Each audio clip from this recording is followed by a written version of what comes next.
মানে আমি বুঝলাম না, তোমার কি কোনো সেলফ রেসপেক্ট নেই? তুমি আমার ভাইয়ের গায়ে হলুদ দেশে ইভেন্ট ম্যানেজমেন্টের কাজ করতেছো, আবার আমার রিলেটিভসদের ছবি তুলে দিতেছো, আর এদিকে বাবাকে বলে রাখছি তার সাথে তোমাকে দেখা করাই দিই। এখন সেই যদি এই অবস্থায় তোমাকে দেখে কি হবে একবার ভাবছো? কি হবে? আবার জিজ্ঞাসা করতেছো কি হবে?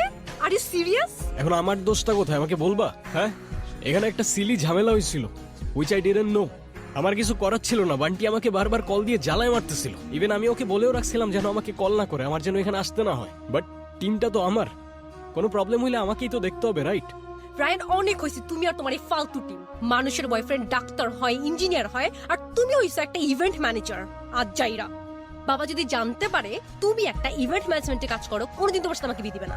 এখন আমি তো এইটাই করি, it is what it is. কি করবো আমি এটার ব্যাপারে? তোমার কিচ্ছু করা লাগবে না, তুমি তাকিয়ে তাকিয়ে দেখো, আর অন্য আরেকজন এসে আমাকে বিয়ে করে নিয়ে যাক, তখন এসে ছবি তুলবে। এই, তোমার কি আমার এক্সপেন্স সম্পর্কে কোনো ধারণা নেই? এই কাজ করে তুমি আমাকে হ্যাপি রাখতে পারবা?